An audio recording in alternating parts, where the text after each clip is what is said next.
اللہ منافقین سے مذاق کرتا ہے، یعنی اللہ تعالیٰ ان سے نیکی کی توفیق چھین لیتا ہے۔ پھر نہ ان کے کان سچ سننا چاہتے ہیں، نہ سچی بات ان کے دل پر اثر کرتی ہے، نہ ان کی آنکھ سچائی کو دیکھ سکتی ہے۔ پھر وہ اندھا دھند اپنی مرضی کے مطابق زندگی گزارتے چلے جاتے ہیں۔ تو منافق اندھوں کی طرح بھٹکتے رہتے ہیں۔ تو اللہ تعالیٰ نے فرمایا اولئک الذین اشتروا الضلالۃ بالہدی، یہ وہ لوگ ہیں، یہ کون سے لوگ ہیں؟ یہ وہ لوگ ہیں کہ جن کو اللہ تعالیٰ کہہ رہے ہیں جنہوں نے گمراہی خرید لی بدلے ہدایت کے، یعنی ہدایت چھوڑ دی، ان کے پاس ہدایت بھی آئی تھی، گمراہی بھی، انہوں نے ہدایت چھوڑ دی اور گمراہی خرید لی، تو ان کی تجارت ان کے لیے نفع مند نہ ہوئی اور نہ وہ ہدایت پانے والے ہوئے۔ دیکھیں کوئی بھی انسان ہے نا، وہ کیا کرتا ہے؟ نفع مند چیز کی طرف لپکتا ہے، ایسا ہی ہے نا، انسان جو ہے وہ نفع مند چیز کی طرف دوڑتا ہے، بھاگتا ہے، لیکن یہ ایسے بے وقوف ہیں کہ انہوں نے نفع مند چیز چھوڑ کے ضرر رساں چیز کو لے لیا، یعنی ہدایت کو چھوڑ کے گمراہی کو لے لیا۔ ان کی تجارت کیسے ان کو فائدہ دے سکتی تھی؟ یعنی جو شخص 1,000 روپے کے بدلے میں 100 روپیہ لے لے، 1000 چھوڑ دے اور 100 لے لے، تو اس کو بے وقوف ہی کہیں گے نا، جس نے نقصان کا سودا کیا۔ تو ہدایت تو انتہائی قیمتی ہے، اس کا تو پیسوں کے ساتھ کوئی کمپیریزن ہی نہیں ہے۔ دنیا کی سب سے بڑی دولت تو انسان کو ہدایت کا مل جانا ہے۔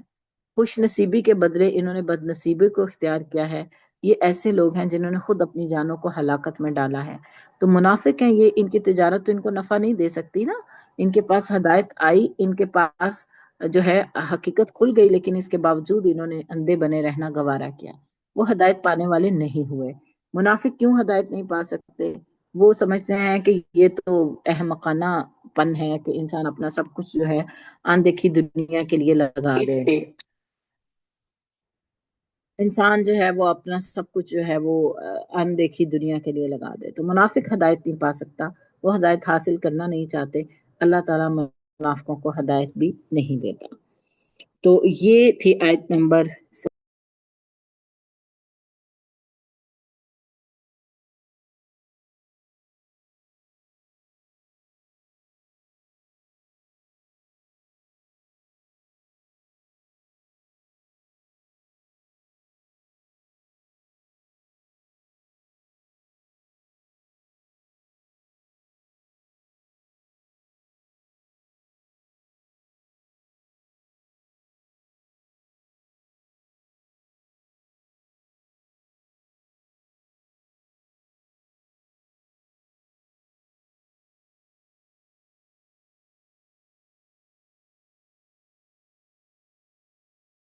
پھر اگلی مثال اللہ تعالیٰ نے ان کی بیان کی ہے، او کصیب من السماء، یا آسمانی برسات کی طرح جس میں اندھیریاں اور گرج اور بجلی ہو، موت سے ڈر کر کڑاکے کی وجہ سے اپنی انگلیاں اپنے کانوں میں ڈال دیتے ہیں، اور اللہ تعالیٰ کافروں کو گھیرنے والا ہے۔ اللہ تعالیٰ نے یہاں پر ان کی مثال بیان کی ہے کہ منافق اس شخص کی مانند ہوتا ہے کہ جس پر موسلادھار بارش ہو رہی ہو، اور بارش میں اندھیرا بھی ہوتا ہے، ظاہرہ بجلیاں بھی ہوتی ہیں، کڑک بھی ہوتی ہے، اور جب اس بجلی کی چمک اندھیرے میں روشنی کرتی ہے تو یہ چلنے لگتا ہے۔ میری آواز آ رہی ہے آپ لوگوں کو؟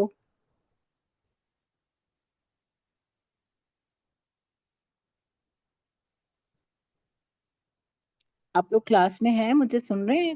کوئی رسپانس نہیں کر رہا نا؟ جی میم آ رہی ہے، پہلے درمیان سے نا کٹ گئی تھی تھوڑی دیر کے لیے۔ صحیح جی، آگے ہم مثال کو دیکھیں گے۔ آیت نمبر 17 ہے، مثلہم کمثل الذی استوقد نارا فلما اضاءت ما حولہ ذہب اللہ بنورہم وترکہم فی ظلمات لا یبصرون۔ ان کی مثال اس شخص کی مثال کی طرح ہے جس نے آگ بھڑکائی، تو جب اس نے اس کے ارد گرد کی چیزوں کو روشن کر دیا تو اللہ تعالیٰ ان کے نور کو لے گیا اور انہیں اندھیروں میں چھوڑ دیا کہ وہ دیکھتے نہیں ہیں۔ اللہ تعالیٰ نے منافقوں کی مثال دی ہے، مثال کے ذریعے ان کے رویے کو واضح کیا ہے۔ اللہ تعالیٰ نے سیدنا عبداللہ ابن مسعود اور دیگر صحابہ نے اس آیت کی وضاحت کی ہے کہ جب رسول اللہ مدینہ آئے تو کچھ لوگ مسلمان ہو گئے، پھر وہ اپنے دل پھر گئے، منافق ہو گئے۔ تو ان کی مثال ایسے ہی ہے جیسے وہ اندھیرے میں ہوں، ایک شخص نے روشنی جلائی، یعنی رسول اللہ نے روشنی جلائی، ماحول روشن ہو گیا، ہر چیز ان پر واضح ہو گئی، یعنی فائدہ مند اور نقصان دہ چیزیں واضح ہو گئیں۔ تو ان لوگوں نے اچانک روشنی بجھ گئی اور یہ پھر سے اندھیرے میں چلے گئے۔ یعنی منافق پہلے بھی شرک کے اندھیرے میں تھے، پھر مسلمان ہو کر روشنی میں آ گئے، حلال حرام کو، خیر شر کو پہچان گئے، اس کے بعد یہ پھر دوبارہ اندھیروں میں لوٹ گئے تو ان کی ساری روشنی جاتی رہی۔ تو مثال اس شخص کی جس نے جلائی آنکھ، یعنی رسول اللہ نے ایمان کی روشنی پھیلائی، فلما اضاءت ما حولہ، جب سب کچھ روشن ہو گیا، ذہب اللہ بنورہم، اللہ ان کا نور لے گیا۔ کیوں لے گیا؟ ان کے نفاق کی وجہ سے، کیونکہ ان پر حق ظاہر ہو گیا، اس کے باوجود وہ ایمان لانے والے نہ ہوئے، ایمان لا کر اس سے پھر گئے، تو اللہ تعالیٰ نے چھوڑ دیا ان کو، وَتَرَکَهُمْ فِي ظُلُمَاتٍ، ان کو اندھیروں میں چھوڑ دیا، لا یبصرون، نہیں وہ دیکھتے، وہ دیکھ ہی نہیں سکتے، اب وہ آنکھوں کے اندھے بن چکے ہیں، انہیں حق نظر ہی نہیں آ رہا، حالانکہ دنیا میں انہوں نے حق کو پا لیا تھا، روشنی میں بھی آ گئے تھے، لیکن اس کے باوجود چونکہ نہیں دینے کے لیے تیار نہیں تھے، تو اللہ تعالیٰ ان کی روشنی کو لے گیا اور انہیں اندھیروں میں چھوڑ دیا، اب وہ دیکھ نہیں سکتے۔ سمن بکمن امیون فہم لا یرجعون، وہ بہرے ہیں، گونگے ہیں، اندھے ہیں، سو وہ نہیں پلٹیں گے۔ یعنی قرآن کس کو بہرا، گونگا، اندھا کہتا ہے؟ جو کان رکھتا ہو، حق کو سن نہ سکتا ہو، جو جو آنکھیں رکھتا ہو، حق کو دیکھ نہ سکتا ہو، اور جو زبان رکھتا ہو لیکن حق کی بات نہ کر سکتا ہو، تو اللہ تعالیٰ اسے بہرا، گونگا، اندھا کہتے ہیں۔ اللہ تعالیٰ کہتے ہیں یہ پلٹنے والے نہیں ہیں، یعنی یہ وہ افراد ہیں جن پر ہدایت اثر نہیں کرے گی، یہ گمراہی خرید چکے، ہدایت بیچ چکے، انہوں نے اپنی خواہش کے مطابق جینے کا فیصلہ کر لیا ہے، اب یہ دین اسلام کی طرف نہیں پلٹیں گے۔ تو یہ نفاق کی پہلی مثال تھی منافقین کے بارے میں، جو دل سے اسلام کے احکامات پر عمل کرنے سے انکار کرتے ہیں۔ بعض لوگ ایسے ہوتے ہیں جو مسلمان گھرانے میں پیدا تو ہو جاتے ہیں، لیکن انہوں نے شعوری طور پر اسلام کو قبول نہیں کیا ہوتا، اور جب کبھی کوئی مشکل، کوئی حالات ایسے ہوتے ہیں تو انہیں کوئی پرواہ بھی نہیں ہوتی اس بات کی کہ دین ان سے کیا تقاضا کرتا ہے، یا دین کے کیا اصول ہیں، یا کن چیزوں کو مد نظر رکھنا ہے، تو وہ جو ان کے مفاد میں ان کو لگتا ہے وہ کر گزرتے ہیں، اور وہ چونکہ بائی برتھ مسلمان ہوتے ہیں، انہوں نے تو اسلام کو حاصل نہیں کیا ہوتا محنت کر کے، قربانی دے کے، سو ان کے نزدیک اسلام کی نعمت کی کوئی قدر بھی نہیں ہوتی۔ تو کچھ ایسے بھی ہوتے ہیں کہ جنہوں نے جو ہے وہ اسلام شعوری قبول نہیں کیا ہوتا، ظاہری طور پہ قبول کیا ہوتا ہے، وقتی مصلحت کے تحت، فائدے کے تحت، تو ایسے لوگوں کی مثال دی گئی ہے کہ یہ بہرے ہیں، گونگے ہیں، اندھے ہیں، فہم لا یرجعون، یہ پلٹیں گے نہیں۔ اور دوسری مثال آیت نمبر 19 میں دی گئی، او کصیب من السماء فیہ ظلمات ورعد وبرق یجعلون اصابعهم فی آذانہم من الصواعق، یا جیسے آسمان سے موسلادھار بارش جس میں تاریکیاں ہیں، گرج اور چمک ہے، اور وہ موت کے ڈر سے کڑکنے والی بجلیوں سے اپنی انگلیاں اپنے کانوں میں ڈالتے ہیں، اور اللہ تعالیٰ کافروں کو گھیرنے والا ہے۔ اس میں دوسری مثال اللہ تعالیٰ نے دی ہے کہ یہ منافق اس شخص کی طرح ہے جس پر موسلادھار بارش ہو رہی ہو۔ یہاں پہ موسلادھار بارش سے مراد اللہ تعالیٰ کی بھیجی جانے والی وحی مراد ہے، کہ وحی نازل ہو رہی ہے آسمان سے، جیسے بارش نازل ہوتی ہے، تو جب بارش نازل ہوتی ہے تو اس میں کیا ہوتا ہے، گرج، چمک اور تاریکیاں بھی ہوتی ہیں۔ اسی طرح جب وحی نازل ہوتی ہے تو اس میں جیسے بارش میں پانی بھی ہوتا ہے، انسان کے فائدے کی چیز بھی ہوتی ہے، لیکن اس میں ظاہرہ خوف زدہ کرنے والی چیزیں بھی ہوتی ہیں۔ اسی طرح جب وحی نازل ہوتی ہے تو اس میں آسان احکامات بھی ہوتے ہیں اور مشکل احکامات بھی ہوتے ہیں، جیسے انسان گرج چمک دیکھ کے اور کڑک کی وجہ سے کانوں میں انگلیاں ڈال لیتا ہے کہ کہیں میری موت ہی واقعہ نہ ہو جائے، خوف زدہ ہو جاتا ہے۔ تو یہ بھی حق کو جان لیتے ہیں، پہچان لیتے ہیں، اور جب ان کو احکامات ان پر گراں گزرتے ہیں تو یہ اپنے کانوں میں اس طرح انگلیاں رکھ لیتے ہیں گویا کہ اگر انہوں نے سن لیے تو ان کی جان ہی نکل جائے گی۔ تو ان کے لیے جو ہے وہ سخت احکامات پر عمل کرنا انتہائی مشکل ہوتا ہے۔ تو اللہ تعالیٰ کہتے ہیں واللہ محیط بالکافرین، اللہ تو کافروں کو گھیرنے والا ہے۔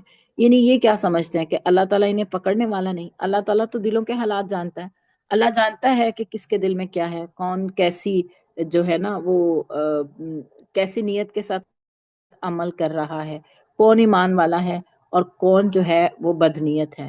تو اللہ کی پکڑ سے تو کوئی بھی بھاگ نہیں سکتا، نہ کوئی اللہ کا مقابلہ کر سکتا ہے، نہ کوئی اللہ تعالیٰ کو عاجز کر سکتا ہے۔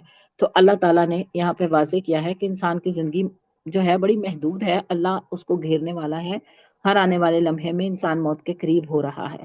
یقاد البرق یخطف ابصارهم كلما اضاء لهم مشوا فيه واذا اظلم عليهم قاموا ولو شاء الله لذهب بسمعهم وابصارهم ان اللہ علی کل شیء قدیر، قریب ہے کہ بجلی ان کی نگاہیں اچک لے، جب کبھی ان کے لیے روشنی کرتی ہے تو وہ اس میں چل پڑتے ہیں، اور جب ان کے لیے اندھیرا کرتی ہے تو وہ کھڑے ہو جاتے ہیں، اور اگر اللہ تعالیٰ چاہتا تو ضرور ان کی سماعت اور ان کی بصارت کو لے جاتا، یقیناً اللہ تعالیٰ ہر چیز پر پوری قدرت رکھنے والا ہے۔ یہاں اللہ تعالیٰ کیا فرما رہے ہیں؟ قریب ہے کہ بجلی کی چمک، یعنی منافق اللہ کے احکامات، اللہ کے وعدے اور وعیدیں جو قرآن میں آئے ہیں انہیں سنتے ہیں، اسلام پر عمل پیرا ہونے کی کوشش کرتے ہیں، لیکن جب مخالفتیں ہوتی ہیں تو یہ رک جاتے ہیں۔ یقاد البرق برق یخطف ابصارہم، قریب ہے کہ بجلی ان کی نگاہیں اچک لے، یعنی جو مشکل احکامات پر عمل کرنا ہوتا ہے اور پھر اس کے نتیجے میں جو مخالفتیں سہنی پڑتی ہیں، تو قریب یہ ان کے لیے اتنی مشکل ہو جاتی ہے کہ قریب ہے کہ بجلی ان کی نگاہیں اچک کر لے جائے، یعنی چونکہ ان کے اندر ایمان کم ہوتا ہے اور دین کی سمجھ بھی نہیں ہوتی، تو مخالفت کی وجہ سے اللہ کے احکامات پر عمل پیرا نہیں ہو پاتے، اور یہ لوگوں کے دباؤ میں آ جاتے ہیں اور ویسا ہی سوچنے لگ جاتے ہیں جیسا لوگ چاہتے ہیں۔ اور یہاں مثال دی گئی، قریب ہے کہ بجلی ان کی نگاہیں اچک لے، یعنی ان کی دیکھنے کی، ان کی جو صلاحیت ہے سوچنے سمجھنے کی، وہی چھین جائے، اور جب کبھی بجلی ان کے لیے روشنی کرتی ہے، یعنی جب کبھی آسان احکامات ہوتے ہیں تو چل پڑتے ہیں، وَإِذَا أَظْلَمَ عَلَيْهِمْ قَامُوا، جب بجلی ان پر اندھیرا کرتی ہے تو کھڑے ہو جاتے ہیں، یعنی جب مشکل حالات آتے ہیں، کوئی قربانی دینی پڑے، کوئی مشکل حکم اللہ کا آ جائے تو پھر یہ کھڑے ہو جاتے ہیں، پھر ان سے چلا ہی نہیں جاتا، جیسے اندھیرا ہو جائے تو انسان کو کچھ سجائی نہیں نہ دیتا، تو اس طرح مشکل احکامات آ جائیں تو یہ آگے چلتے ہی نہیں ہیں۔ تو روشنی ہونے اور اندھیرا چھا جانے سے یہی مراد ہے کہ قرآن کی تعلیمات اگر ان کی مرضی کے مطابق ہوں، آسان ہوں تو یہ چل پڑتے ہیں، مشکل ہوں تو یہ کھڑے ہو جاتے ہیں۔ وَلَوْ شَاءَ اللَّهُ لَذَهَبَ بِسَمْعِهِمْ وَأَبْصَارِهِمْ، اگر اللہ چاہتا تو ان کی آنکھیں اور ان کے کان لے جاتا۔ آنکھوں سے انسان دیکھتا ہے، کانوں سے انسان سنتا ہے، یہ وہ ذرائع ہیں جن کے ذریعے انسان حق تک پہنچتا ہے، انسان علم حاصل کرتا ہے۔ تو جب یہ اپنے ان ذرائع کو ہی درست استعمال نہیں کر رہے تو اللہ چاہے تو ان سے واپس لے لے، اللہ ان کی سماعت سلب کر لے، یہ کتاب کو سننا نہیں چاہتے تو اللہ ان کی سننے کی صلاحیت ہی چھین لے، یہ حق کو دیکھنا نہیں چاہتے تو اللہ ان کی بصارت ہی سلب کر لے۔ تو اسلام پر عمل پیرا ہونے کے راستے میں ان کو تو بہت ساری رکاوٹیں تھیں، آج مجھے اور آپ کو کیا رکاوٹیں ہیں؟ کیا ہم بھی منافقین کی طرح اس طرح کی مشکلات کا شکار تو نہیں ہے کہ اگر آسان احکامات ہوں تو ہم عمل کر کے چل پڑے، اگر کوئی مشکل لگے تو بس اب ہم کیا کر سکتے ہیں، ہمارے سے تو دین اتنا مشکل ہے، ہم سے تو فالو نہیں ہوتا۔ تو اللہ یہ منافقین کے رویے کھول کھول کر کیوں ہمارے سامنے رکھتے ہیں؟ تاکہ ہم ان رویوں سے باز آ جائیں۔ تو اسلام پر عمل پیرا ہونے کے راستے میں رکاوٹیں تو بہت ساری ہیں، جیسے اگر بعض لڑکیاں ہوتی ہیں پردہ کرنے لگیں تو پھر ان کو خیال آتا ہے اچھا میری تو فیملی میں ایسا ہوتا نہیں ہے تو لوگ کیا کہیں گے، جاؤں گی یا باہر میں ہوں گی تو لوگ میرا مذاق اڑائیں گے، تو خوف، تو یہ چیز جو ہے نا انسان کو عمل پیرا، دین پر عمل پیرا ہونے سے روکتی ہے۔ معاشرے کے افراد کی مخالفت، لیکن اصل مخالفت نا انسان کے اپنے اندر ہوتی ہے، جب انسان اپنے نفس کے ساتھ جہاد کر لیتا ہے نا، پھر کوئی چیز اسے اللہ کی راہ میں عمل کرنے سے روک نہیں سکتی۔ بعض اوقات تعصب بھی ہوتا ہے، انسان جو ہے اس کے اندر چھپا ہوا تکبر اور حسد ہوتا ہے، اور انسان جو ہے وہ حق بات سن کے سمجھ کے اسے کہہ نہیں پاتا، اسے بیان نہیں کرتا، گونگا بن جاتا ہے، آنکھیں دیکھ نہیں پاتی، کان سن نہیں پاتے، تو یہ چیزیں حق کو قبول کرنے کے راستے میں رکاوٹ بن جاتی ہیں۔ اور اللہ ہر چیز پر قادر ہے، یعنی اللہ تعالیٰ پکڑنے پر پوری طرح قادر ہے۔ اگر کوئی جانتے بوجھتے ایمان نہیں لا رہا تو وہ اللہ کی پکڑ سے بھاگ نہیں سکتا، اللہ کو عاجز نہیں کر سکتا، اللہ کے ارادوں کے آگے رکاوٹ نہیں بن سکتا۔ اللہ تعالیٰ نے منافقوں کے بصارت کی حص اور سماعت کی حص سلب کر لینے پر اپنی قدرت کا یقین دلایا ہے۔ اللہ جو چاہے کر سکتا ہے، جب اللہ کا فیصلہ آ جاتا ہے تو کوئی چیز اس کے راستے کی رکاوٹ نہیں بن سکتی۔ اب آپ دیکھیں کہ اس کائنات پر حکم کس کا چلتا ہے، آج کل آپ دیکھ رہے ہوں گے کہ کس طرح کی غیر معمولی بارشیں ہو رہی ہیں اور غیر معمولی سیلاب آ رہے ہیں، اور کتنی تباہی ہو رہی ہے۔ پاکستان کے غریب عوام جو ہے وہ اور بیچاری غریب تر ہوتی جا رہی ہے، جن کے گھر بار لٹ گئے، مال مویشی فصلیں تباہ ہو گئی۔ تو اب دیکھیے کوئی اللہ کا مقابلہ کر سکتا ہے؟ انسان جتنے بھی انتظامات کر لے، جتنی بھی مینجمنٹ کر لے، اللہ تعالیٰ کے جو لشکر ہے نا، یہ ہوا اللہ کا لشکر ہے، یہ پانی بھی اللہ کا لشکر ہے، ان لشکروں کے آگے انسان بے بس ہے۔ تو ان اللہ علی کل شیء قدیر، بے شک اللہ جو چاہے کر سکتا ہے، جب چاہے پکڑ سکتا ہے، اس کی مرضی ہے، اس کے ارادے ہیں، اس کا حکم ہے۔ تو یہ دوسرے رکوع میں ہم نے بڑی تفصیل کے ساتھ منافقین کی صفات کو بھی دیکھا، اور پھر اللہ تعالیٰ ان کے ساتھ کیسا معاملہ کریں گے وہ بھی ہم نے دیکھا، اور دو مثالوں کے ذریعے اللہ تعالیٰ نے ہمیں منافقوں کی منافقت کو سمجھایا ہے، اور کیوں سمجھایا ہے؟ تاکہ ہم ان رویوں سے باز آ جائیں۔ تو یہ آپ کی اسائنمنٹ ہے، آپ اس رکوع میں منافقین کے رویے لکھیں گے اور اس پہ اپنا جائزہ لیں گے کہ میرے اندر کیا یہ اوصاف پائے جاتے ہیں، اگر پائے جاتے ہیں تو میں انہیں کیسے ختم کروں گی۔ ٹھیک ہے، یہ دوسرے رکوع کے حوالے سے بہت اہم چیز ہے سیکھنے کی اور کرنے کی، کہ پہلے آپ نے منافقین کے اوصاف لکھنے ہیں، پھر آپ نے لکھنا ہے کہ کیا میرے اندر یہ صفات پائی تو نہیں جاتی، اگر پائی جاتی ہیں تو میں ان کا علاج کیسے کروں گی، کیسے اپنے اندر سے ان کو دور کروں گی۔ آگے رکوع نمبر 3 کا آغاز ہو رہا ہے، اور یہاں سے جو ہے وہ انسانیت کو اللہ تعالیٰ کی عبادت کی دعوت دی جا رہی ہے، توحید کی دعوت ہے، کائنات میں غور و فکر کی دعوت ہے، پھر رسالت پر ایمان لانے کی دعوت ہے، قرآن کے منزل من اللہ ہونے کے بارے میں جو ہے دلائل دیے گئے ہیں۔ تو آئیے رکوع کا آغاز کرتے ہیں۔ اللہ تعالیٰ فرماتے ہیں یا ایھا الناس اعبدوا ربکم الذی خلقکم والذین من قبلکم لعلکم تتقون، اے لوگو اپنے رب کی عبادت کرو جس نے تمہیں اور ان لوگوں کو پیدا کیا جو تم سے پہلے تھے تاکہ تم تقوی اختیار کرو۔ تو اللہ تعالیٰ نے یہاں ساری انسانیت کو مخاطب کر کے حکم دیا ہے کہ کیا کرو، اپنے رب کی عبادت کرو۔ اللہ نے ہمیں کیوں پیدا کیا؟ اللہ تعالیٰ سورہ زاریات میں فرماتے ہیں وَمَا خَلَقْتُ الْجِنَّ وَالْإِنسَ إِلَّا لِيَعْبُدُونَ، اور میں نے جنوں اور انسانوں کو اپنی عبادت کے لیے پیدا کیا، یعنی اپنی عبادت کے ماں سوا کسی اور کام کے لیے پیدا نہیں کی۔ جو ہے نا وہ لمیٹڈ سا لیتے ہیں کہ عبادت سے مراد نماز روزہ جو ہے وہ کر لینا، تسبیح پڑھ لینا، جبکہ عبادت کا مطلب ہے عین بادال، اس کا روٹ ہے عبدن سے بندگی، اور اس کا مطلب ہوتا ہے پوجا پرستش کرنا بھی، سجدے کرنا بھی، عبادت کرنا بھی، اور مکمل حوالگی، مکمل فرما برداری، مکمل غلامی، مکمل سپردگی، اسے عبادت کرنا کہتے ہیں۔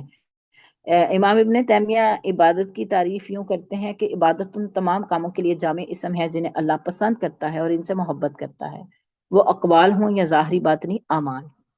تو ہر عبادت سے مراد توحید ہے، اور توحید کو معرفت الہی کے بغیر نہیں اپنایا جا سکتا۔ تو اللہ تعالیٰ کو جاننا، اللہ تعالیٰ کو پہچاننا، اللہ تعالیٰ کے اسماء و صفات کا علم حاصل کرنا، اور پھر ہر کام کو اللہ کے لیے خالص کرنا، نماز بھی، روزہ بھی، حج، زکوٰۃ، نظر، قربانیاں اور دعائیں اور خشیت اور توکل اور انابت اور رجوع اور امید اور خوف، یہ دل کی عبادات بھی اس میں آ جاتی ہیں، تو سب اللہ تعالیٰ کے لیے خالص ہونا چاہیے۔ اللہ کہتے ہیں لوگوں عبادت کرو اپنے رب کی، الذی خلقکم، جس نے تمہیں پیدا کیا، وہ تمہارا خالق ہے، وہ تمہارا مالک ہے، والذین من قبلکم، نہ صرف تمہیں پیدا کیا بلکہ تم سے پہلے لوگوں کو بھی پیدا کیا، والذین من قبلکم سے یہی پتا چلتا ہے کہ تم سے پہلے لوگوں کو بھی اللہ ہی نے پیدا کیا۔ کیوں عبادت کرنی ہے؟ لعلکم تتقون، تاکہ تم بچ جاؤ۔ کس چیز سے بچ جاؤ؟ دنیا غلط رویے سے بچ جاؤ، دنیا میں تم گناہوں سے بچ جاؤ، اور آخرت میں تم اللہ کے عذاب سے بچ جاؤ۔ تو اس آیت میں دعوت توحید دی گئی ہے، ایک اللہ کی عبادت کرنے کا حکم دیا گیا ہے تاکہ انسان جو ہے وہ دنیا میں گمراہی سے بچ جائے اور آخرت میں عذاب سے بچ جائے۔ اس کے بعد اللہ تعالیٰ فرماتے ہیں الذی جعل لکم الارض فراشا والسماء بناء وانزل من السماء ماء فاخرج به من الثمرات رزقا لکم فلا تجعلوا للہ اندادا وانتم تعلمون، وہ ذات جس نے تمہارے لیے زمین کو فرش اور آسمان کو چھت بنایا ہے، اور آسمان سے پانی نازل کیا، پھر اس نے اس میں سے تمہارے لیے رزق کے لیے کئی طرح کے پھل پیدا کیے، چنانچہ جب تم یہ جانتے ہو تو اللہ کا شریک نہ بناؤ۔ تو اللہ تعالیٰ وہ ذات ہے، اللہ تعالیٰ اپنی قدرت، اپنی وحدانیت کے دلائل دے رہے ہیں ان آیات میں۔ پہلے اللہ تعالیٰ نے کہا ہے کہ عبادت کرو اپنے رب کی جس نے تمہیں اور تم سے پہلے لوگوں کو پیدا کیا ہے تاکہ تم بچو۔ پھر اللہ تعالیٰ نے اپنا تعارف کرایا کہ اللہ تعالیٰ تو وہ ذات ہے جس نے تمہارے لیے زمین کو فرش بنایا۔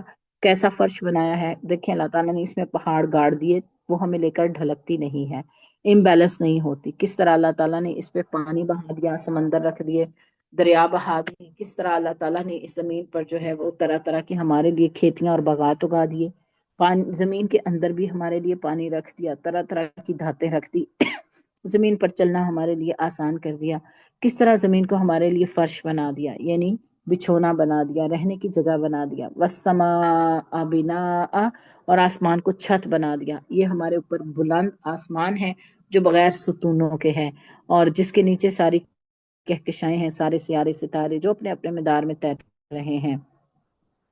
تو اللہ تعالیٰ نے آسمان کو ہمارے لیے چھت بنایا اور پھر اس میں سے ہمارے لیے پانی نازل کیا، وَأَنزَلَ مِنَ السَّمَاءِ مَاءً، اور آسمان سے پانی نکالا۔ کس طرح آپ دیکھیں کہ واٹر سائیکل چلتا ہے، سورج کی حرارت سے سمندروں کا پانی بھاپ بن کر اوپر اٹھ جاتا ہے، پھر وہ ٹھنڈا ہو کر بادلوں کی شکل اختیار کرتا ہے، آئیں جو ہیں بادلوں کو اپنے اوپر اٹھائے اٹھائے پھرتی ہیں، پھر جب اللہ کا حکم ہوتا ہے، اللہ کا ارادہ ہوتا ہے، بارش کی صورت میں یہ پانی برس جاتا ہے۔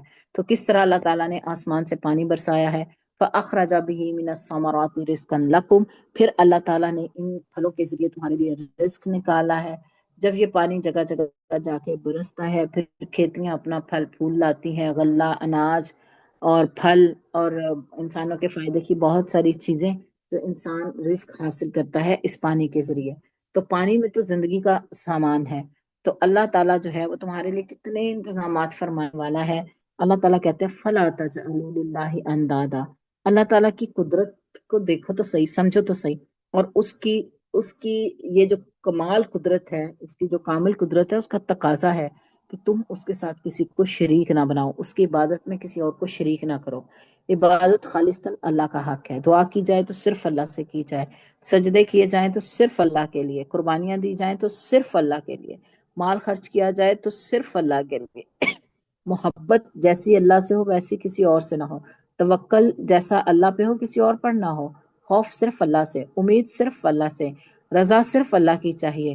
اور دیکھیں کہ مخلوق تو خود محتاج ہے اللہ کی، اور وہ خود جو ہے وہ ضرورت مند ہے، اللہ تعالیٰ کے در کی محتاج ہے۔ تو اللہ وہ کامل ہستی ہے کہ جس کے ہم محتاج ہیں، وہ تو غنی ہے اور ہم جو ہے اس کی طرف فقیر ہیں، ہم اس کی طرف محتاج ہیں۔ تو اللہ تعالیٰ کہتے ہیں اللہ تعالیٰ کے ساتھ شریک مت بناؤ، فَلَا تَجْعَلُوا لِلَّهِ أَندَادًا وَأَنْتُمْ تَعْلَمُونَ، اللہ کے ساتھ شرک مت کرو، اس کے برابر مت ٹھہراؤ، حالانکہ تم یہ بات جانتے ہو، یعنی تم یہ جانتے ہو کہ عبادت کا حقدار صرف اور صرف اللہ تعالیٰ ہے، پھر تم کیسے دوسرے معبودوں کی عبادت کرتے ہو؟ وَإِن كُنتُمْ فِي رَيْبٍ مِّمَّا نَزَّلْنَا عَلَىٰ شُهَدَاءَكُم مِّن دُونِ اللَّهِ إِن كُنتُمْ صَادِقِينَ، اور اگر تم اس بارے میں شک میں ہو جو ہم نے اپنے بندے پر نازل کیا ہے تو اس جیسی ایک صورت ہی لے آؤ، اور اللہ کے ماں سوا اپنے حمایتیوں کو بلا لو اگر تم سچے ہو۔ تو اللہ تعالیٰ یہاں کہہ رہے ہیں اگر تمہیں قرآن کے بارے میں سچ ہے، یعنی ہم نے جو قرآن نبی صلی اللہ علیہ وسلم پر نازل کیا ہے، تمہیں اس کے بارے میں اگر کوئی شک ہے، ظاہرہ وہ شک کرتے تھے نا، کبھی کہتے تھے یہ کسی شاعر کا قول ہے، کبھی کہتے یہ کسی مجنون کا، دیوانے کا قول ہے، آپ صلی اللہ علیہ وسلم کو کبھی کہتے کہ اس نے اپنے پاس سے گھڑ لیا ہے۔ تو اللہ تعالیٰ نے کہا ٹھیک ہے، اگر تمہیں اس قرآن کے بارے میں شک ہے کہ یہ اللہ کا کلام نہیں ہے تو تم بھی اس جیسی کوئی صورت لے آؤ، مقابلہ کرو پھر اس کلام کا، وَدُو شُهَدَاءَكُمْ، اپنے گواہ بھی بلا لو، من دون اللہ، سوائے اللہ کے، اگر تم سچے ہو، یعنی اگر تم یہ کام کر سکتے ہو، اپنے شاعروں، خطیبوں، مددگاروں سے مدد لے لو، بناؤ تم اس کے مقابلے کا کلام، تو وہ اللہ کے کلام کا مقابلہ تو نہیں کر سکتے تھے۔ تو اللہ تعالیٰ نے انہیں کہا کہ فَإِن لَمْ تَفْعَلُوا، پھر اگر تم نہ کر سکو، وَلَن تَفْعَلُوا، اور ہرگز تم نہیں کر سکو گے، فَاتَّقُوا النَّارَ الَّتِي وَقُودُهَا النَّاسُ وَالْحِجَارَةُ، پس ڈرو اس آگ سے جس کا ایندھن لوگ اور پتھر ہیں، اُعِدَّتْ لِلْكَافِرِينَ، جو کافروں کے لیے تیار کی گئی ہے۔ تو اللہ تعالیٰ نے انہیں یہ چیلنج دیا تھا کہ اگر تم قرآن پر ایمان نہیں لاتے، اسے اللہ تعالیٰ کی سچی کتاب نہیں سمجھتے، تم سمجھتے ہو کہ محمد صلی اللہ علیہ وسلم نے اسے اپنے پاس سے گھڑ لیا ہے، تو تم بھی ایسی کتاب لا کے دکھا دو۔ اور اللہ نے پھر خود ہی ان کو فرما دیا کہ تم ایسا نہیں کر سکتے، فَإِن لَمْ تَفْعَلُوا، پھر اگر تم نے ایسا نہ کیا، اور تم ہرگز نہیں کر سکتے، یعنی ظاہر ہے یہ تمہارے بس کا کام ہی نہیں ہے، تم اللہ کے کلام کا مقابلہ کیسے کر سکتے ہو؟ جیسے مخلوق خالق کا مقابلہ نہیں کر سکتی، اسی طرح مخلوق کا کلام خالق کے کلام کا مقابلہ نہیں کر سکتا۔ تو اللہ تعالیٰ نے کہا پھر ڈر جاؤ، فَاتَّقُوا النَّارَ الَّتِي وَقُودُهَا النَّاسُ وَالْحِجَارَةُ، ڈر جاؤ اس آگ سے جس کا ایندھن لوگ اور پتھر ہوں گے۔ یعنی وہ آگ کیسے بھڑکے گی؟ اس میں گندک کے پتھر ہوں گے، سلفر جو ہے نا، آپ کو پتا ہوگا کہ وہ آگ بڑی تیزی سے چھو لیتا ہے، جب آگ گندک کو چھوتی ہے نا، آگ بھڑک اٹھتی ہے، اور یہ جو بارود وغیرہ ہوتا ہے، یہ جو پٹاخے اور شعلے اور اس طرح کی چیزوں میں نا سلفر استعمال کیا جاتا ہے، کیونکہ وہ آگ بڑی تیزی سے پکڑتا ہے۔ تو یہ جو جہنم کے پتھر، جہنم میں جو پتھر ہوں گے یہ گندک کے پتھر ہیں، اور لوگ جن کی وجہ سے آگ جلے گی، ایندھن سے آگ جلتی ہے نا، تو اس کا ایندھن لوگ اور پتھر ہوں گے۔ اللہم انا نعوذ بک من النار، اللہم اجرنا من النار۔ اور یہ آگ کس کے لیے تیار کی گئی ہے؟ یہ کافروں کے لیے تیار کی گئی ہے۔ اللہ تعالیٰ کہتے ہیں کہ جو ایک اللہ کی عبادت نہ کرنے والے، رسول کا انکار کرنے والے، شریعت کو جھٹلانے والے، آخرت کا انکار کرنے والے ہیں، یہ جہنم جو ہے ان کافروں کے لیے تیار کی گئی ہے۔ جب اللہ تعالیٰ کہیں بھی جہنم کا ذکر کرتے ہیں، کافروں کا ذکر کرتے ہیں، اللہ تعالیٰ کی یہ سنت ہے یا اللہ تعالیٰ کا یہ اسلوب ہے قرآن میں کہ اللہ تعالیٰ ساتھ ہی کامیاب ہونے والوں کا بھی ذکر کرتے ہیں، یعنی جہاں ناکام ہونے والوں کا ذکر ہے وہاں کامیاب ہونے والوں کا بھی، کامیاب ہونے والوں کا ذکر ہے تو ساتھ ہی بتا دیا ناکامی کی وجوہات کیا ہو سکتی ہیں۔ تو اللہ تعالیٰ نے عذاب میں جانے کے اسباب بتا دیے ہیں کہ جو انکار کرے گا، ظاہر ہے کافروں کے لیے اللہ نے جہنم تیار کر رکھی ہے۔ ساتھ ہی اللہ نے بتا دیا وَبَشِّرِ الَّذِينَ آمَنُوا وَعَمِلُوا الصَّالِحَاتِ، اور ان لوگوں کو خوشخبری دے دیجئے جو ایمان لے آئے اور انہوں نے نیک عمل کی، یقیناً ان کے لیے ایسے باغات ہیں جن کے نیچے سے نہریں بہتی ہیں۔ جب کبھی ان میں سے کوئی پھل انہیں کھانے کے لیے دیا جائے تو وہ کہیں گے یہ تو وہی جو ہمیں پہلے دیے گئے تھے، اور انہیں ایک دوسرے سے ملتا جلتا دیا جائے گا، اور ان کے لیے وہاں پاکیزہ بیویاں ہوں گی اور وہ اس میں ہمیشہ رہنے والے ہیں۔ تو ایمان لا کر عمل صالح، یہ دو چیزیں ہیں کامیابی کے لیے۔ خالی ایمان بھی فائدہ نہیں دے گا عمل صالح کے بغیر، اور خالی عمل صالح بھی فائدہ نہیں دے گا ایمان کے بغیر، دونوں چیزیں لازم و ملزوم۔ تو جو کوئی ایمان لا کر نیک عمل کرے گا تو ان کے لیے ایسے باغات ہیں جن کے نیچے نہریں جاری ہوں گی، اور جب کبھی جنت میں انہیں رزق دیا جائے گا، جب کبھی بھی انہیں پھل کھلائے جائیں گے تو وہ پہچان لیں گے، وہ یاد کریں گے کہ ایسے ہی پھل تو ہمیں پہلے بھی دیے گئے تھے۔ تو جنت کے پھلوں کی مشابہت نام میں ہوگی یا رنگ میں، جیسے انگور ہیں، دنیا میں بھی انگور ہے، جنت کے انگوروں کا بھی تذکرہ ملتا ہے، یہاں پہ بھی انار ہیں، وہاں جنت میں اناروں کا بھی ذکر ملتا ہے، یہاں کیلے ہیں وہاں بھی طے بتا کیلوں کا پتہ چلتا ہے۔ تو رنگ اور نام سیم ہو سکتے ہیں، لیکن جب وہ کھائیں گے ان کا سائز مختلف ہوگا، ان کا ذائقہ بہت مختلف ہوگا، یعنی وہ دیکھ کے کہیں گے یہ تو پہلے بھی ہمیں دنیا میں ملا تھا، لیکن جب وہ کھائیں گے تو اس کا ذائقہ ٹوٹلی ڈفرینٹ ہوگا۔ تو جنت میں رزق ملے گا، جو جنتی جو چاہے گا، جس چیز کی خواہش کرے گا ہر چیز اس کو ملے گی۔ وَلَهُمْ فِيهَا أَزْوَاجٌ مُطَهَّرَةٌ، دنیا میں انہیں پاکیزہ بیویاں ملیں گی۔ دیکھیں دنیا میں اپنی پسند کا جوڑا نہیں ملتا، بعض خواتین بڑی سوفسٹیکیٹڈ ہوتی ہیں، بڑی ڈیسنٹ ہوتی ہیں، ان کے شوہر ویسے نہیں ہوتے، بعض کے شوہر بڑے ڈیسنٹ ہوتے ہیں، ان کی بیویاں جو ہیں وہ اتنی سمجھدار نہیں ہوتی، گھر میں بھی پھیلاوا، اپنا آپ بھی صاف ستھرا نہیں رکھیں گی، اور بعض اوقات ایک دوسرے سے ناخوشگوار باتیں بھی سننی پڑتی ہیں۔ لیکن جو جنت میں جوڑے ہوں گے وہ پاکیزہ ہوں گے، مطلب مرد کے لیے عورت اور عورت کے لیے مرد، یہ ازواج کا لفظ جو ہے نا وہ دونوں کے لیے آتا ہے، مرد کے لیے عورت اور عورت کے لیے مرد، یعنی جوڑا مراد ہے اس سے۔ تو کسی قسم کا عیب نہیں ہوگا، کوئی جسمانی بدصورتی نہیں ہوگی۔ خواتین کے لیے ان کی تو پاکیزگی اس چیز میں بھی ہے کہ وہ پاک دامن ہوں، نگاہیں نیچی ہوں ان کی، اور شوہروں کی اطاعت گزار ہوں، اور ہر بری بات سے، دنیا میں تو عورتیں بڑی زبان ذرا تیزی سے چلا لیتی ہیں، تو وہ عورتیں جو ہیں وہ پاکیزہ زبان والی، پاکیزہ گفتگو کرنے والی ہوں گی۔ وَهُمْ فِيهَا خَالِدُونَ، اور وہ اس میں ہمیشہ ہمیشہ رہنے والے ہیں۔ ان اللہ لا یستحی ان یضرب مثلا ما بعوضة فما فوقها فاما الذین آمنوا فیعلمون انہ الحق من ربهم واما الذین کفروا فیقولون ماذا اراد اللہ بهذا مثلا یضل به کثیرا ویہدی به کثیرا وما یضل به الا الفاسقین۔ یقیناً اللہ تعالیٰ اس بات سے نہیں شرماتا کہ وہ مچھر یا اس سے بھی اوپر کی کوئی مثال بیان کرے، بس جو لوگ ایمان لائے تو وہ جانتے ہیں یقیناً وہ ان کے رب کی طرف سے حق ہے۔ جن لوگوں نے کفر کیا تو وہ کہتے ہیں اس مثال سے اللہ نے کیا ارادہ کیا ہے۔ اللہ سبحانہ و تعالیٰ اس کے ذریعے بہت سو کو گمراہ کرتا ہے اور بہت سو کو ہدایت دیتا ہے، اور وہ اس کے ساتھ فاسقوں کے سوا کسی کو گمراہ نہیں کرتا۔ تو یہاں پہ ہم دیکھ رہے ہیں کہ اللہ تعالیٰ نے واضح کیا کہ اللہ تعالیٰ تو نہیں شرماتا کہ اسے مچھر کی مثال بھی بیان کرنی پڑے۔ اچھا، اس آیت کا ایک شان نزول ہے کہ جب قرآن پاک میں جو ہے جیسے مکڑی کے جالے کی بات ہے اور مکھی کا ذکر ہے، تو یہ منافقین جو تھے نا وہ طرح طرح کی باتیں بناتے تھے کہ اللہ کو کیا پڑی ہے کہ اتنی حقیر چیزوں کا ذکر جو ہے وہ قرآن میں کرے۔ تو اللہ تعالیٰ نے کہا اللہ اس بات سے نہیں شرماتا کہ وہ مثال بیان کرے مچھر کی، یعنی خواہ کتنی بھی ادنا چیز ہو، اللہ تعالیٰ کو تو حق بات کہنے سے اللہ نہیں شرماتا۔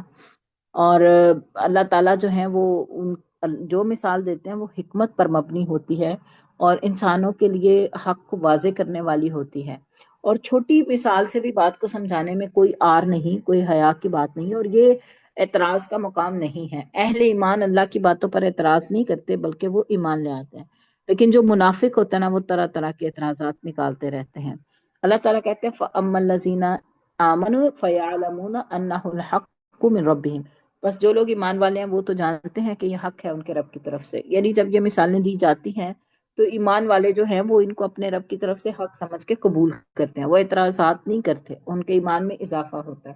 لیکن جن کے دل میں ٹیڑھ ہوتی ہے، کجی ہوتی ہے، وَأَمَّا الَّذِينَ كَفَرُوا، پس جن لوگوں نے کفر کیا، فَيَقُولُونَ، تو وہ کیا کہتے ہیں، ماذا اراد اللہ بہذا مثلا، وہ کہتے ہیں اس مثال کے ذریعے اللہ تعالیٰ نے کیا ارادہ کیا ہے، اللہ تعالیٰ کیا چاہتے ہیں، یعنی طرح طرح کی باتیں بناتے ہیں، حیرت سے انکار کر کے اپنے دل کے دروازے بند کر لیتے ہیں، شکوک و شبہات میں مبتلا ہو جاتے ہیں۔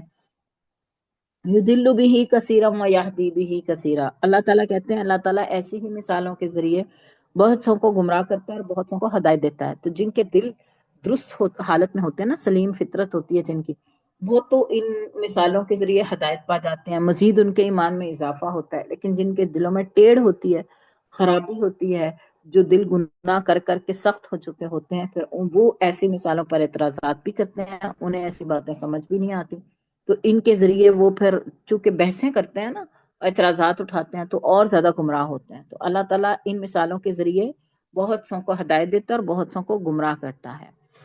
حق کی دعوت قبول کرنے کے راستے میں سب سے بڑی رکاوٹ انسان کی اپنی ذات ہے، اور دلیل اور نصیحت کو انسان قبول کیوں نہیں کرتا؟ کیونکہ اس کے نا ذہن میں پہلے سے کچھ چیزیں فکس ہوتی ہیں، تعصب کی وجہ سے حق بات کو قبول نہیں کر پاتا۔ اللہ تعالیٰ کہتے ہیں وَمَا يُضِلُّ بِهِ إِلَّا الْفَاسِقِينَ، اور وہ اس کے ساتھ فاسقوں کے سوا کسی کو گمراہ نہیں کرتا۔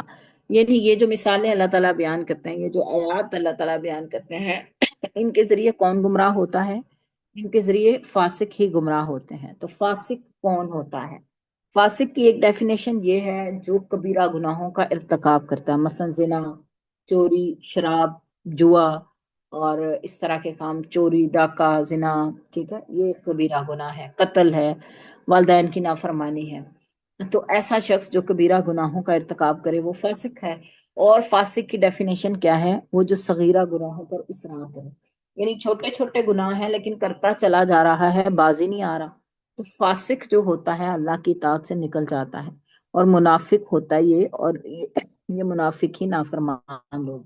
اللہ تعالیٰ نے ان فاسقوں کی مزید جو آگے صفات ہیں وہ ان آیات میں بتائی ہیں۔ آیت نمبر 27 میں اللہ تعالیٰ کہتے ہیں الذین ینقضون عہد اللہ من بعد میثاقہ ویقطعون ما امر اللہ بہ ان یوصل ویفسدون فی الارض اولئک هم الخاسرون۔ اللہ تعالیٰ فرماتے ہیں اور جو اللہ کے عہد کو پختہ کرنے کے بعد توڑ دیتے ہیں اور وہ اسے کاٹ دیتے ہیں، جس کے بارے میں اللہ تعالیٰ نے حکم دیا کہ اسے ملایا جائے، اور زمین میں فساد کرتے ہیں، یہی لوگ خسارہ اٹھانے والے ہیں۔ اب پہلی بات دیکھیں کہ اللہ کے ساتھ عہد کو پختہ کرنے کے بعد توڑ ڈالتے ہیں۔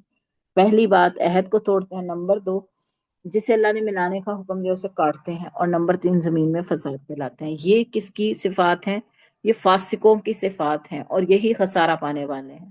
اب پہلی چیز دیکھیں گے کہ کون سا عہد توڑتے ہیں۔ دیکھیں جب انسان لا الہ الا اللہ کی گواہی دیتا ہے، دائرہ اسلام میں آ جاتا ہے، تو دراصل وہ اللہ تعالیٰ کے ساتھ ایک عہد باندھ لیتا ہے کہ وہ اللہ کی نافرمانی نہیں کرے گا۔ اسی طرح اہل کتاب سے بھی عہد دیا گیا تھا کہ جب نبی صلی اللہ علیہ وآلہ وسلم مبعوث ہوں گے تو وہ ان کی نبوت پر ایمان لائیں گے، ان کی تصدیق کریں گے۔ اس عہد سے مراد عہد الست بھی ہو سکتا ہے جو آدم کی صلب سے نکالنے کے بعد ان کی اولاد سے لیا گیا تھا۔ نقض عہد سے کیا مراد ہوتا ہے؟ اس عہد کی پرواہ نہ کرنا اور عہد کو توڑ ڈالنا جو انسان نے باندھے ہوں۔ تو اللہ سے کیے گئے عہد کو توڑ ڈالتے ہیں پختہ کرنے کے بعد. اس میں ہر طرح کا عہد آ جاتا ہے، خاص طور پر لا الہ الا اللہ کہنے کے بعد انسان کے اوپر جو ذمہ داریاں عائد ہوتی ہیں وہ، اور جو امانتیں اس کے اوپر ڈالی گئی ہیں وہ. جو دین کی پاسداری نہیں کرتا اس کا تو کوئی دین نہیں ہے نا. جو امانت کی پاسداری نہ کرے، جو وعدے کی پابندی نہ کرے، تو یہ وعدوں کو توڑ ڈالتے ہیں، معاہدوں کو توڑ ڈالتے ہیں، آپس کے معاہدوں کو بھی اور اللہ کے ساتھ کیے گئے عہدوں کو بھی. وَيَقْطَعُونَ مَا أَمَرَ اللَّهُ بِهِ أَن يُوصَلَ وَيُفْسِدُونَ فِي الْأَرْضِ، اور وہ اسے کاٹ دیتے ہیں جس کے بارے میں اللہ نے حکم دیا ہے کہ اسے ملایا جائے، اور زمین میں فساد کرتے ہیں. تو اللہ تعالیٰ نے کس چیز کو ملانے کا حکم دیا؟ اللہ نے حکم دیا ہے کہ اللہ کے بندوں کو اللہ کے ملایا جائے. یہ منافق، یہ فاسق کیا کرتے ہیں؟ اللہ اور بندے کا رشتہ کاٹ دیتے ہیں. تو اللہ تعالیٰ تو یہ کہہ رہے ہیں کہ ملاؤ، اللہ سے بندوں کو ملاؤ، اللہ کے بندوں کو اللہ سے ملا دو، اور رشتوں کو آپس میں ملاؤ، خاص طور پہ رحم کے رشتے. ان کو تو کسی صورت بھی توڑنا جائز نہیں ہے، یہاں تک کہ اگر کوئی رشتہ دار جو ہے، رحم کا رشتہ جو ہے، وہ آپ کے ساتھ زیادتی بھی کرتا ہے، ظلم بھی کرتا ہے، لیکن اللہ کی طرف سے اجازت نہیں ہے کہ انسان ان رشتوں میں جو ہے وہ ناچاکی پیدا کرے اور جو ہے وہ قطع رحمی کرے. تو یہ کاٹ ڈالتے ہیں اسے جسے جوڑنے کا اللہ نے حکم دیا. اللہ نے حکم دیا ہے کہ بندوں کا رشتہ اللہ کے ساتھ میں جوڑا جائے، بندوں کے رشتے بندوں کے ساتھ جوڑے جائیں. لیکن جو منافق ہوتا ہے وہ اپنا رشتہ بھی خراب کرتا ہے اور لوگوں کا رشتہ آپس میں بھی خراب کر دیتا ہے. تو جن چیزوں کو جوڑنے کا حکم دیا ہے ان کو یہ توڑ ڈالتے ہیں اور یہ فساد کرتے ہیں. تو زمین میں فساد کے حوالے سے ہم نے پیچھے بھی ڈیٹیل دیکھی ہے کہ زمین کے جو قدرتی نظام ہے اس کو خراب کرنا، اس کا جو ایک جیسے فضا ہے، فضائی آلودگی پیدا کرنا یا آلودگی پیدا کرنا، ماحول میں آلودگی پیدا کرنا، یا اپنے مفادات کی خاطر جو ہے وہ زمین میں دنگا فساد کرنا، یہ سب کچھ جو ہے اور گناہ کے جتنے کام ہیں وہ فساد فی الارض میں آ جاتے ہیں. تو جو لوگ یہ کام کرتے ہیں، اللہ نے کہا اولئک هم الخاسرون، یہی تو لوگ ہیں جو خسارہ پانے والے ہیں، یعنی یہی لوگ نقصان اٹھانے والے ہیں. ان کے نصیب میں کوئی نفع نہیں، کیونکہ نیک اعمال کی قبولیت کے لیے شرط ہے کہ انسان ایمان لائے، اور خالی ایمان قبول نہیں ہوگا جب تک کہ اس کے ساتھ نیک اعمال نہیں ہوں گے. تو یہ خسارہ پانے والے لوگ ہیں، قیامت کے دن یہ ٹوٹل لاس میں ہوں گے، کوئی ریپلیسمنٹ نہیں. کیف تکفرون باللہ وکنتم امواتا فاحیاکم ثم یمیتکم ثم یحییکم ثم الیہ ترجعون. تم کیسے اللہ کے ساتھ کفر کرتے ہو حالانکہ تم بے جان تھے، اس نے تمہیں زندگی عطا کی، پھر وہ تمہیں موت دے گا، پھر وہ تمہیں زندہ کرے گا، پھر تمہیں اسی کی طرف لوٹ کر جانا ہے. اس آیت میں ریزننگ کی گئی ہے، سوال کیا گیا ہے، عقلوں کو مخاطب کیا گیا ہے. کیف تکفرون، کیسے اللہ کا انکار کرتے ہو، کس وجہ سے اللہ کے ساتھ کفر کرتے ہو.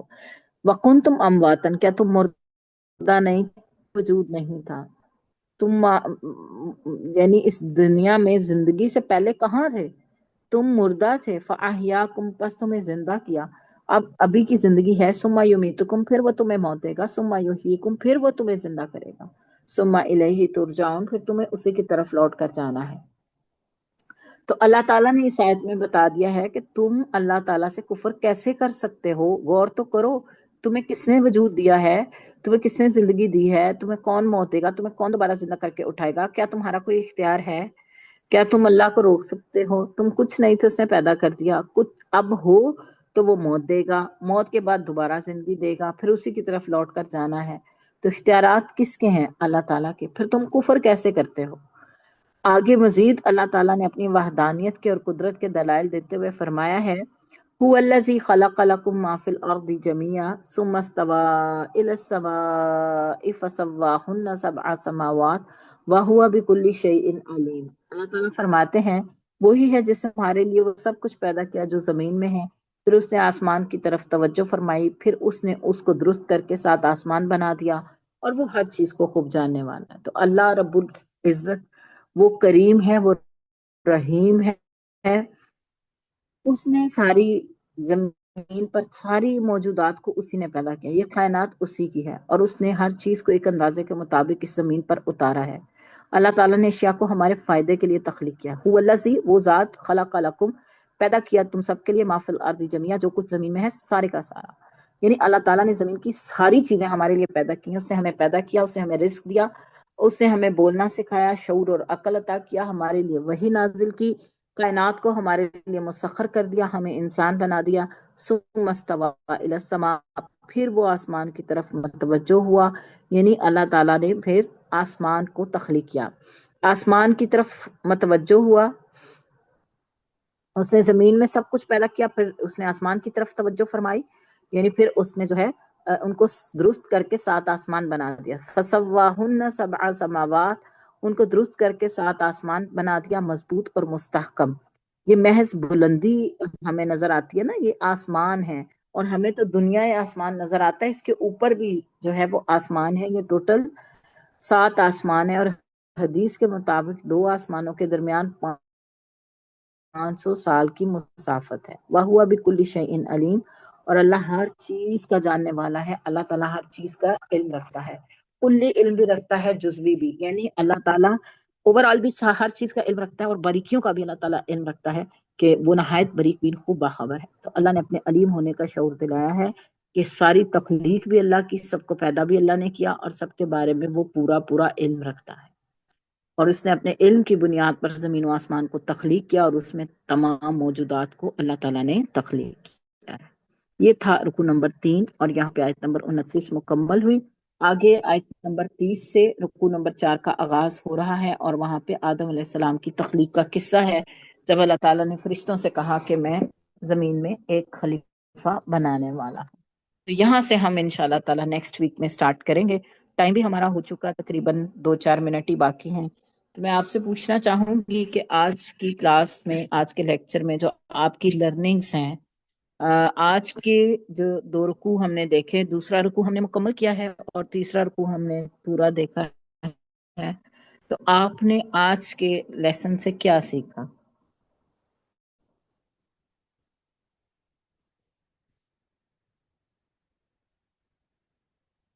آپ لوگ کلاس کے دوران بھی رسپانس نہیں کرتے، کلاس کے آخر میں بھی رسپانس نہیں کرتے، کیا آپ صرف سنتے ہیں؟ وہ ظاہر ہے ہم فزیکلی تو ایک دوسرے کے سامنے نہیں ہیں، تو جب تک آپ کا کوئی رسپانس نہیں آئے گا، مجھے پھر کیسے پتا چلے گا کہ میری بات جو ہے وہ پہنچ رہی ہے یا نہیں، اور جو پہنچی ہے وہ ٹھیک پرسیو بھی ہوئی ہے یا نہیں؟ پڑھا ہے جی میم، ہم نے آج پڑھا ہے منافق کے بارے میں، کہ منافق کے کیسے رویے ہوتے ہیں، ہمیں اپنے اندر رویوں کو دیکھنا ہے، اور آج ہم نے پڑھا ہے کبیر فاسق کون ہوتا ہے، جو عہد توڑتے ہیں، ہم نے عہد نہیں توڑنے، زمین پر فساد نہیں پھیلانا، نیک اعمال کرنے ہیں، اللہ کو پہچاننا ہے، توحید پر عمل کرنا ہے۔